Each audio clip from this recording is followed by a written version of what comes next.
നമസ്കാരം. Doctor here പരിപാടിയിലേക്ക് സ്വാഗതം. ഗർഭാശയത്തിലുണ്ടാകുന്ന അർബുദരഹിതമായ പേശി വളർച്ചകളെയാണ് ഫൈബ്രോയിഡ് എന്ന് വിളിക്കുന്നത്.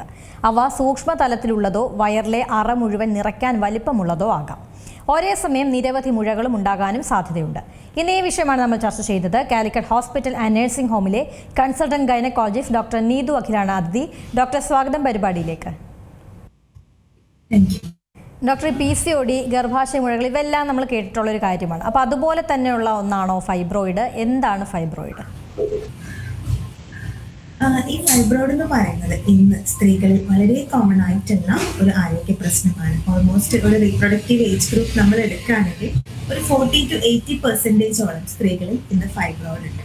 എന്നാൽ ഒരു സ്കാൻ ചെയ്ത് കഴിഞ്ഞ് ഫൈബ്രോയിഡ് എന്നുള്ള മുഴ കാണുമ്പോൾ എല്ലാ സ്ത്രീകളുടെയും ഡൗട്ടാണ്, ഇത് പെട്ടെന്ന് ഓപ്പറേഷൻ ചെയ്യണോ, ക്യാൻസർ ആണോ, എനിക്ക് കുട്ടികൾ ഉണ്ടാവാൻ ബുദ്ധിമുട്ടുണ്ടാകുമോ എന്നൊക്കെ. ഞാൻ ആദ്യമേ ഒരു കാര്യം വ്യക്തമാക്കാം, എല്ലാ ഫൈബ്രോയിഡും ക്യാൻസർ അല്ല. നമ്മുടെ ഗർഭാശയത്തിന്റെ മസിലിൽ നിന്ന് വരുന്ന ഒരു നോൺ ക്യാൻസറസ് ആയിട്ടുള്ള ഒരു ബിനൈൻ ഗ്രോത്തിനെയാണ് നമ്മൾ ഫൈബ്രോയിഡ് എന്ന് പറയുന്നത്. കൃത്യമായി പറയുകയാണെങ്കിൽ ഈ ഗർഭാശയ മുഖത്തെ മസിൽസിൽ ചെറുതോ വലുതോ ആയ മാംസക്കട്ടികളെയാണ് നമ്മൾ ഫൈബ്രോയിഡ് എന്ന് വിളിക്കുന്നത്. ചിലപ്പോൾ അത് ഒന്ന് മാത്രം ആവാം, അല്ലെങ്കിൽ ഒന്നിലധികം ഫൈബ്രോയിഡ് വരാം. ചിലപ്പോൾ വളരെ ചെറുതായിരിക്കും, അല്ലെങ്കിൽ ഒരു കുട്ടിയുടെ തലയുടെ അത്രയും വലിപ്പം ഉണ്ടാവും. എല്ലാ സ്ത്രീകൾക്കും ഫൈബ്രോയിഡ് ബുദ്ധിമുട്ടുകൾ അല്ലെങ്കിൽ ലക്ഷണങ്ങൾ ഉണ്ടാക്കണമെന്നില്ല.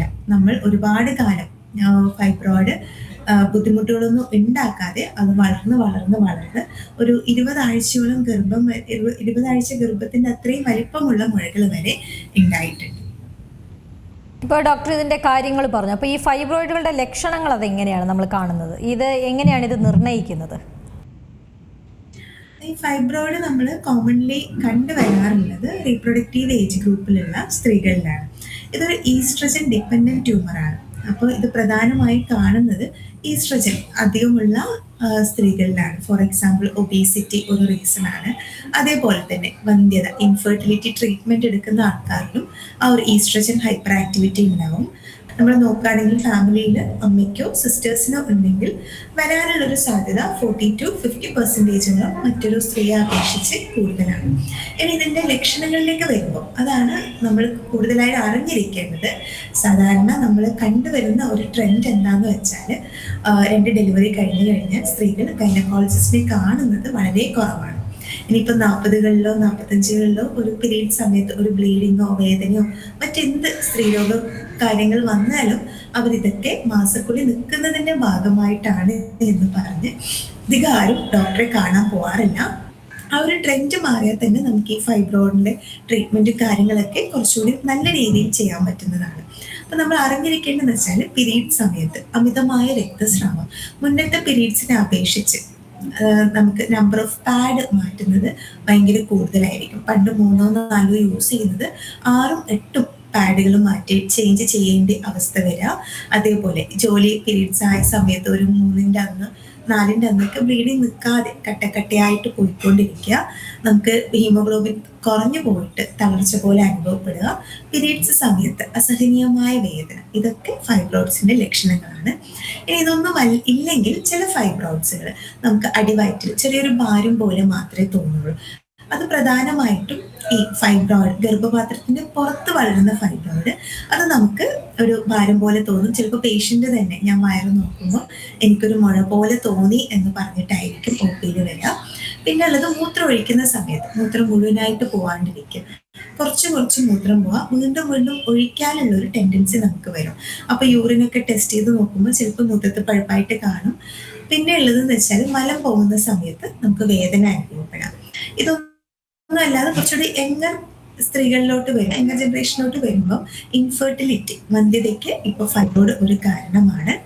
അതേപോലെ തന്നെ ഈ പ്രഗ്നൻസി ടൈമിൽ നമുക്ക് അബോർഷനുള്ള റിസ്ക് ഒക്കെ ഫൈബ്രോയിഡ് കാരണം കൂടുതലാണ്.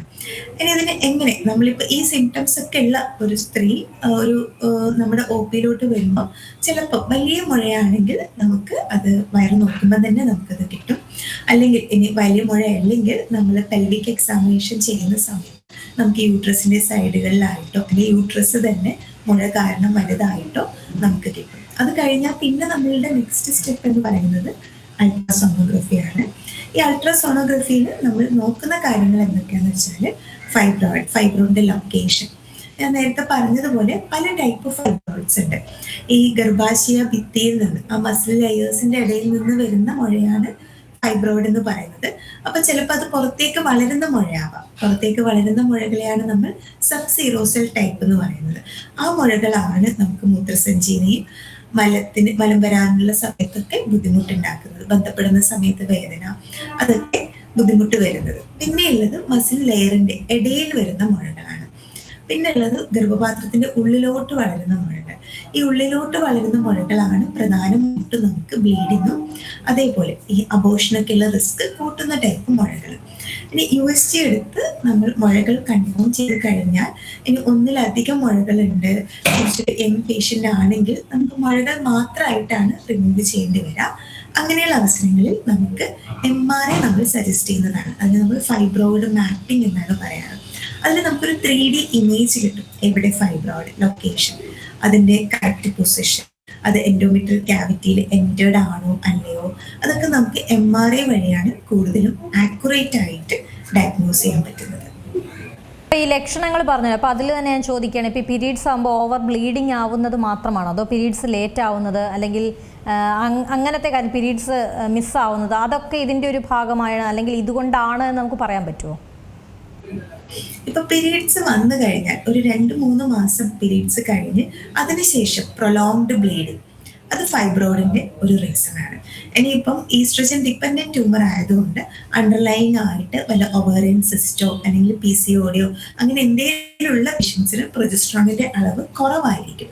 ആ കേസസിൽ നമുക്ക് കുറച്ച് കാലം ഒരു അമിനോറിയ, പീരീഡ്സ് ഇറഗുലർ ആയിട്ട് വരാം, ഇനി വന്നു കഴിഞ്ഞാൽ തന്നെ നല്ല ബ്ലീഡിങ് ഉണ്ടാവുക, വേദന ഉണ്ടാവുക, ഈ കണ്ടീഷൻസിലൊക്കെ നമുക്ക് ഒരു ജസ്റ്റ് ഫൈബ്രോയിഡ് കാരണം ഇനി ഹോർമോൺ ചേഞ്ച് ഉണ്ടോ എന്ന് അറിയാൻ വേണ്ടി OP നിന്ന് തന്നെ ചെയ്യാവുന്ന ഒരു ടെസ്റ്റാണ് എൻഡോമെട്രിയൽ സാമ്പിളിംഗ്, അല്ലെങ്കിൽ നമ്മൾ പിപ്പല്ലി ആസ്പിറേഷൻ എന്ന് പറയും. ഈ ഒരു ഫൈബ്രോയിഡ് മുഴകൾ കാരണം ഈ ഗർഭപാത്രത്തിന്റെ ഭിത്തിയിൽ എന്തൊക്കെ ഹോർമോൺ ചേഞ്ച് വന്നിട്ടുണ്ട് എന്നറിയാൻ വേണ്ടിയിട്ട് നമ്മൾ ചെയ്യുന്ന പ്രൊസീജിയറിനെയാണ് നമ്മൾ പിപ്പല്ലി എന്ന് പറയുന്നത്. ഈ പിപ്പല്ലി ചെയ്യുന്നത് ഞാൻ പറഞ്ഞല്ലോ, ഒരു അനസ്തേഷ്യയുടെ ആവശ്യമൊന്നുമില്ല. നമുക്ക് OP നിന്ന് ഉള്ളു പരിശോധിക്കുന്നത് പോലെ ഗർഭപാത്രത്തിലെ കുറച്ച് ടിഷ്യൂസ് നമ്മൾ ചുരണ്ടി എടുക്കുകയാണ് ചെയ്യുന്നത്. അന്ന് തന്നെ ഒരു 1 അവറിന് ശേഷം പേഷ്യന്റ് വീട്ടിൽ പോകാവുന്നതാണ്. ഇപ്പോൾ നേരത്തെ പറഞ്ഞ പോലെ തന്നെ ഈ എല്ലാ ഫൈബ്രോയിഡുകൾക്കും ശസ്ത്രക്രിയ മാത്രമാണോ ഒരു പ്രതിവിധിയായിട്ടുള്ളത്, അല്ലെങ്കിൽ മരുന്ന് കഴിച്ചു മാറ്റാൻ പറ്റുന്ന തരത്തിലേക്ക് ഫൈബ്രോയിഡുകൾ ഉണ്ടാവാറുണ്ടോ? തീർച്ചയായിട്ടും ഈ ഫൈബ്രോയിഡുകൾ തന്നെ ഞാൻ പറഞ്ഞല്ലോ, ലൊക്കേഷൻ ഉണ്ട്, ടൈപ്പ് ഓഫ് ഫൈബ്രോയിഡ് ഉണ്ട്, ഇതിൻ്റെയൊക്കെ ബേസിസിലാണ് നമ്മൾ ട്രീറ്റ്മെന്റ് ഡിസൈഡ് ചെയ്യുന്നത്. ഫസ്റ്റ് ഓഫ് ഓൾ ഇപ്പോൾ സിംറ്റംസ് ഒന്നുമില്ലാത്ത ഫൈബ്രോയിഡ് അത് നമുക്ക് ഫോളോ അപ്പിൽ വെച്ചാൽ മതി. അതായത് ഒരു 4 മാസം 6 മാസം കൂടുമ്പോൾ നമ്മൾ സ്കാൻ എടുത്തിട്ട് അത് വലുതാവുന്നുണ്ടോ എന്ന് നോക്കും. കാരണം പേഷ്യന്റിന് സിംറ്റംസ് ഒന്നുമില്ല. ഇനി സിംറ്റംസ് ഉണ്ടാക്കുന്ന ഫൈബ്രോയിഡ് ആണെങ്കിൽ നമുക്ക് ഡയറക്റ്റ് സർജറിയുടെ ആവശ്യമില്ല. നമ്മൾ USG എടുത്ത് നമ്പർ, ടൈപ്പ്, പൊസിഷൻ നോക്കി അതിനുശേഷം നമുക്ക് ബ്ലീഡിങ് കുറയ്ക്കാനുള്ള സിംറ്റമാറ്റിക് മാനേജ്മെന്റിലേക്ക് പോകാം. അതിൽ തന്നെ നമുക്ക് ഹോർമോൺ ടാബ്ലറ്റുകൾ ഉണ്ട്, ഇഞ്ചെക്ഷൻസ് ഉണ്ട്, അതേപോലെ തന്നെ ഈ മെറീന പോലെ ഇൻട്രാ യൂട്രൈൻ ഡിവൈസസ് ഉണ്ട്. അതിനും പക്ഷേ നമ്മൾ സ്ട്രിക്ട്ലി അഡ്ഹർ ചെയ്യേണ്ട കാര്യം എന്താണെന്ന് വെച്ചാൽ ഫോളോ അപ്പിൽ വെക്കണം. 6 മന്ത്സ് കഴിഞ്ഞ് നമ്മൾ പേഷ്യന്റിനെ റീകോൾ ചെയ്ത് USG ചെയ്യണം. USG ചെയ്തിട്ട് നമ്മൾ ഫൈബ്രോയിഡിന്റെ ഇന്റർവൽ ഗ്രോത്ത് എത്രത്തോളമാണെന്ന് നോക്കും. ഇപ്പൊ കഴിഞ്ഞ ഒരു 6 മന്ത്സ് മുന്നേ നോക്കിയപ്പോൾ 2 സെന്റിമീറ്റർ ആയിരുന്നു. ഇപ്പൊ അത് ഒരു 3 സെന്റിമീറ്റർ ആണെങ്കിൽ കുഴപ്പമില്ല, നമുക്ക് മെഡിക്കൽ മാനേജ്മെന്റ് അല്ലെങ്കിൽ സിംറ്റമാറ്റിക് മാനേജ്മെന്റിലേക്ക് പോയാൽ മതി.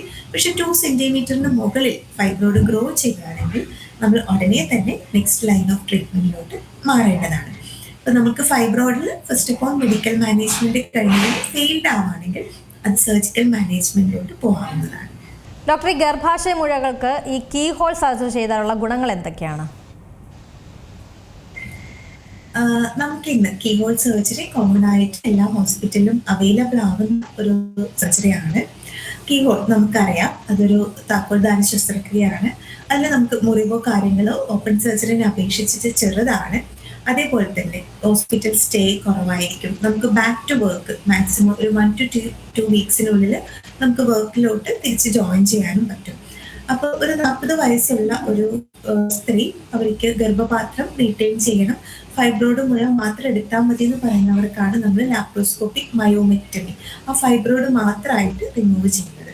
ഇവിടെ നമ്മൾ ചെയ്യുന്നത് നമ്മൾ സ്കോപ്പ് ഇൻട്രൊഡ്യൂസ് ചെയ്തതിന് ശേഷം ഒരു ചെറിയ മുറിവ് ഗർഭപാത്രത്തിൽ ഉണ്ടാക്കുകയും അവിടെ നിന്ന് മുഴ മാത്രമായിട്ട് റിമൂവ് ചെയ്യുകയും ശേഷം നമ്മൾ സ്യൂച്ച് മെറ്റീരിയൽ ഉപയോഗിച്ച് ഗർഭപാത്രം തുന്നിക്കെട്ടുകയാണ് ചെയ്യുന്നത്. അപ്പൊ നമുക്ക് ഉള്ള അഡ്വാൻറ്റേജസ് ഹോസ്പിറ്റൽ സ്റ്റേയും ബാക്ക് ടു വർക്ക് നമുക്കൊരു പെട്ടെന്ന് തന്നെ അത് തിരിച്ച് നമുക്ക് റെസ്യൂം ചെയ്യാൻ പറ്റുന്നുള്ളതാണ്. പെയിനോ ബ്ലീഡിങ്ങോ എല്ലാം കീബോൺ സർജറിയിൽ കുറവാണ്. പിന്നെ നമുക്കുള്ളത് ഹിസ്ട്രോസ്കോപ്പിയാണ്. ഹിസ്ട്രോസ്കോപ്പിയിൽ നമ്മൾ ചെയ്യുന്നത് ഗർഭപാത്രത്തിൽ അത് ഫ്ലൂയിഡ് നിറച്ച് നമ്മൾ സ്കോപ്പ് ഇൻട്രൊഡ്യൂസ് ചെയ്ത് മുഴ കാണുകയും ആ മുഴ നമ്മൾ ഇൻസ്ട്രുമെന്റ് ഉപയോഗിച്ച് കട്ട് ചെയ്ത് മാറ്റുകയാണ് ചെയ്യുന്നത്. ഇത് പ്രധാനമായിട്ടും ഗർഭപാത്രത്തിന്റെ ഉള്ളിലോട്ട് വളരുന്ന സബ്മ്യൂക്കോസൽ ഫൈബ്രോയിഡിനാണ് നമ്മൾ ഹിസ്ട്രോസ്കോപ്പി പ്രിഫർ ചെയ്യുന്നത്. പിന്നെ നമുക്ക് ഇപ്പം വന്നൊരു ടെക്നിക്കാണ് യൂട്രൈൻ ആർട്ടറി എംബോളൈസേഷൻ എന്ന് പറയും. അത് നമ്മൾ ഡൈ ഇൻജെക്ട് ചെയ്തിട്ട് ഗർഭാശയ മുഴയിലേക്കുള്ള ബ്ലഡ് സപ്ലൈ നമ്മൾ കട്ട് ഡൗൺ ചെയ്യാണ്, കുറയ്ക്കുകയാണ് ചെയ്യുന്നത്. അതുവഴി ഫൈബ്രോയിഡ് ഡീജനറേറ്റ് ചെയ്യുകയും സൈസ് കുറഞ്ഞ് ചുരുങ്ങുകയാണ് ചെയ്യുന്നത്. അപ്പം ഇന്ന് എല്ലാ ഫെസിലിറ്റീസും ഈവൻ നമുക്ക് 10 സെന്റിമീറ്റർ ഉള്ള ഫൈബ്രോയിഡ് പോലും ലാപ്രോസ്കോപ്പി വഴി നമുക്ക് റിമൂവ് ചെയ്യും. ഇൻസ്ട്രുമെന്റ്സ് വഴി നമുക്കത് കട്ട് ചെയ്തിട്ട് നമ്മളെ കീബോളിന് വേണ്ടി സ്കിന്നിലിട്ട മുറിവിലൂടെ അത് പുറത്തേക്ക് എടുക്കുന്നതുമാണ്. ഡോക്ടർ, അതുപോലെ തന്നെ ഈ ഫൈബ്രോയിഡ് കൊണ്ട് പ്രഗ്നൻസിയിൽ ഉണ്ടാകുന്ന ബുദ്ധിമുട്ടുകൾ എന്തൊക്കെയാണ്? ഫൈബ്രോയിഡ് കൊണ്ട് നമുക്ക് ഫൈബ്രോയിഡിന് ചേഞ്ച് വരും, പ്രഗ്നൻസിയിൽ നമുക്ക് മാറ്റങ്ങൾ ഉണ്ടാവും. ഫൈബ്രോയിഡ് ചിലപ്പം നമ്മൾ ആദ്യത്തെ മാസങ്ങളിൽ സ്കാൻ ചെയ്യുമ്പോൾ ചെറിയ ഫൈബ്രോയിഡ് ഉണ്ടെങ്കിൽ ഒരു 80% ആൾക്കാരിലും അത് size remain through out same ആയിരിക്കും. കാരണം അതിനൊരു വളർച്ച ഗ്രോത്തോ അല്ലെങ്കിൽ ചുരുങ്ങോ ചെയ്യുന്നില്ല. പിന്നെ ഒരു കുറഞ്ഞ ശതമാനം ആളുകളിൽ ആ ഫൈബ്രോയിഡ് ജസ്റ്റ് വലുതാവാറുണ്ട്. കാരണം അതൊരു ഹോർമോൺ ഡിപ്പെൻഡൻറ്റ് ട്യൂമർ ആയതുകൊണ്ട് വളരെ ചെറിയ പേഷ്യൻസിൽ മാത്രമേ നമ്മൾ എന്ത് കാണാറുള്ളൂ, ഫൈബ്രോയിഡ് ചുരുങ്ങി പോകുന്നതായിട്ട് കാണാറുള്ളൂ. ഇനി നമ്മൾ പ്രഗ്നൻസിയിൽ ഉണ്ടാകുന്ന ചേഞ്ചസ് നോക്കുകയാണെങ്കിൽ ആദ്യത്തെ മാസങ്ങളിൽ നമുക്ക് അബോർഷനുള്ള ഒരു റിസ്ക് ഉണ്ട്. അപ്പോൾ സ്കാനിങ് കഴിഞ്ഞു കഴിഞ്ഞാൽ ഫൈബ്രോയിഡിന്റെ പൊസിഷനും നമ്പറും സൈസും അനുസരിച്ച് അബോർഷൻ പ്രിവെന്റ് ചെയ്യാൻ വേണ്ടി നമ്മൾ ഹോർമോൺ സപ്ലിമെന്റ്സ് കൊടുക്കാറുണ്ട്. പിന്നെ നമ്മൾ സെക്കൻഡ് ട്രൈമസ്റ്ററിലോട്ട് വരുമ്പോൾ കോമൺ ആയിട്ട് കാണുന്നതാണ് പെയിൻ. ഈ ഫൈബ്രോയിഡ് പെയിൻ ഉണ്ടാക്കും. കാരണം ഫൈബ്രോയിഡിന്റെ ഏരിയ ഗർഭപാത്രം വലുതാവുന്നതിനനുസരിച്ച് അതിന്റെ ബ്ലഡ് സപ്ലൈ കുറയുമ്പോൾ അതിന് ഡീജനറേഷൻ സംഭവിക്കും. അപ്പോൾ അത് സിവിയർ പെയിൻ ആയിട്ടാണ് പേഷ്യന്റ് കാഷ്വാലിറ്റിയിലേക്ക് വരിക. അവിടെ നമ്മൾ ഫൈബ്രോയിഡ് റിമൂവ് ചെയ്യില്ല, നമ്മൾ അനാൽജസിക്സും അഡിക്വേറ്റ് ഹൈഡ്രേഷനും കൊടുത്താണ് മാനേജ് ചെയ്യുന്നത്. പിന്നെ പ്രധാന പ്രശ്നങ്ങൾ 3rd ട്രൈമസ്റ്ററിലോട്ട് പോകുമ്പോഴാണ്. വലിയ ഫൈബ്രോയിഡ് ഉണ്ടാകുമ്പോൾ കുട്ടിയുടെ പൊസിഷൻ മാറി വരും. നോർമലി കുട്ടിയുടെ തല താഴെയും ബ്രീച്ച് മുകളിലാണ് ഉണ്ടാവുക, അതിന് പകരം ബ്രീച്ച് താഴെ വരും, ട്രാൻസ്വേഴ്സ് ലൈ ആയിട്ട് മാറും, ഇടവിട്ട് ബ്ലീഡിങ് വന്നിട്ട് ആൻറ്റിപ്പട്ട ഹെവറേജ് ആയിട്ട് വരും. ഇനിയിപ്പോൾ സിസേറിയൻ സമയത്ത് നമുക്ക് കുട്ടീനെ ലോവർ സെഗ്മെന്റിലോട്ട് ഫൈബ്രോയിഡ് വരികയാണെങ്കിൽ കുട്ടീനെ ഡെലിവറി ചെയ്യുന്ന സമയത്ത് ഒരു ഡിഫിക്കൽട്ടി ആൻറ്റിസിപ്പേറ്റ് ചെയ്യാവുന്നതാണ്. നമ്മൾ ഇതുകൊണ്ട് പ്രഗ്നൻസിയിലെ ബുദ്ധിമുട്ടുകൾ പറഞ്ഞു, അപ്പോൾ അതുപോലെ തന്നെ ഇതുകൊണ്ട് ഇൻഫെർട്ടിലിറ്റി ഉണ്ടാകാനുള്ളൊരു സാധ്യതയുണ്ടോ? തീർച്ചയായിട്ടും. പ്രധാനമായിട്ടും ഈ ഗർഭപാത്രത്തിന്റെ ഉള്ളിലോട്ട് വളരുന്ന ഫൈബ്രോയിഡ്സ് സബ്മ്യൂക്കോസൽ ഫൈബ്രോയിഡ്സ് എന്ന് പറയും. നമുക്ക് ട്രീറ്റ്മെന്റ് എടുക്കുന്ന പേഷ്യൻസ് ആണെങ്കിൽ നമ്മൾ ഐഡിയലി IVF ട്രീറ്റ്മെന്റ് ഒക്കെ പോകുന്നതിന് മുന്നേ തന്നെ ലാപ്രോസ്കോപ്പിക് മയോമെക്ടമിയാണ് സജസ്റ്റ് ചെയ്യാറ്. കാരണം അത് ഇംപ്ലാന്റേഷന് ഇന്റർഫിയർ ചെയ്യുന്നതായിരിക്കും. നമ്മളെ ട്യൂബിനെ ബ്ലോക്ക് ചെയ്യാനും സ്പേമും അണ്ടാശയ ഓവവും കൂടെ ഫെർട്ടിലൈസേഷൻ കഴിഞ്ഞിട്ടുള്ള ഒരു മോട്ടിലിറ്റി അത് ഇമ്പയർ ചെയ്യുന്നത് കൊണ്ട് നമ്മൾ ഫൈബ്രോയിഡ് ഇൻഫെർട്ടിലിറ്റിക്ക് കാരണമാകുന്നുണ്ട്. പിന്നെ എന്ന് വെച്ചാൽ ഒരു 45 വയസ്സിന് മുകളിലുള്ള സ്ത്രീകളാണ് വലിയ ഫൈബ്രോയിഡ് ആണെങ്കിൽ നമ്മൾ മയോമെക്ടമീനെക്കാട്ടും കൂടുതലായിട്ടും നമ്മൾ സജസ്റ്റ് ചെയ്യുന്നത് TAH ആണ്, ടോട്ടൽ അബ്ഡോമിനൽ ഹിസ്റ്ററെക്ടമിയാണ്.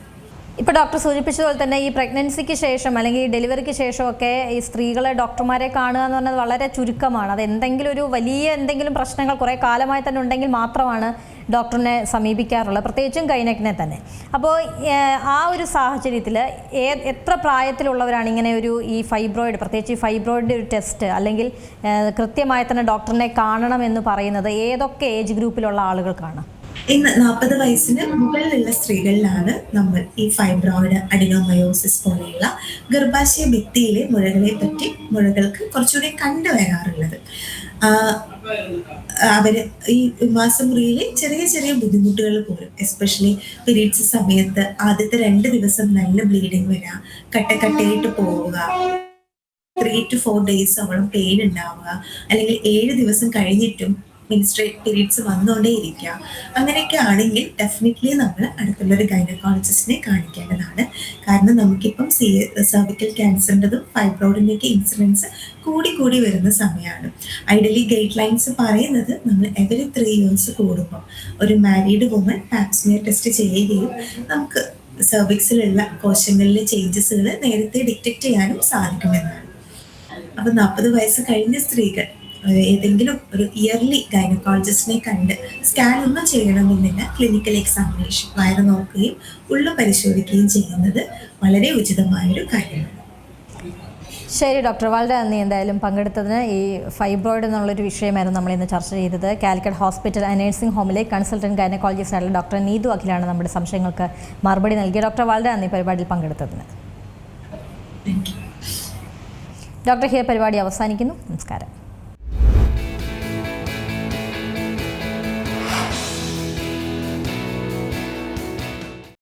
ഏറ്റവും പുതിയ വാർത്തകളും വിശേഷങ്ങളും വിരൽ തുമ്പിലറിയാൻ സീ മലയാളം ന്യൂസ് എല്ലാ ഡിജിറ്റൽ പ്ലാറ്റ്ഫോമുകളിലും ലഭ്യം.